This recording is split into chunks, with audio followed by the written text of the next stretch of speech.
ভোটের সময় চারদিকে খুব শুনতে পাই, লোকজনে বলে পশ্চিমবঙ্গে নাকি নেতা নেই।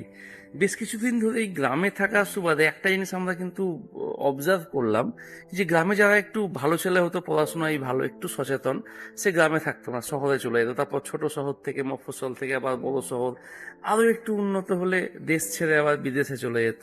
এইগুলো টার্গেট ফুলফিল হওয়ার পর আর একটা ম্যাটেরিয়ালিস্টিক টার্গেট শুরু হয়ে যায়। তারপর যে বিয়ে, বাড়ি, গাড়ি, ফরেন ট্রিপ, একটার পর একটা এই সমাজ দিয়ে তৈরি করা এই যে ম্যাটেরিয়ালিস্টিক টার্গেট, তার নেশায় কিন্তু আমরা ডুবে যেতে থাকি।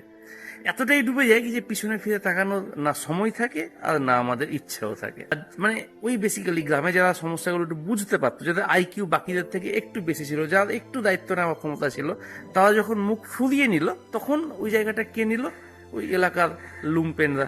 যেটা আজকে আপনারা দেখতে পাবেন। আমি আমার ধারে কাছে এই হসপিটাল, সরকারি হসপিটালগুলোতে দেখি, ওখানে ডাক্তার থাকলেও সিদ্ধান্ত নেই অন্য কেউ, মানে আশেপাশের মস্তানরা। এটা কোনো শিক্ষার অভাব না, ডিগ্রি তো আমাদের সবারই আছে। সমস্যা হলো আমাদের ওই লক্ষ্য আর দায়িত্ব এক লাইনে কিন্তু আসেনি।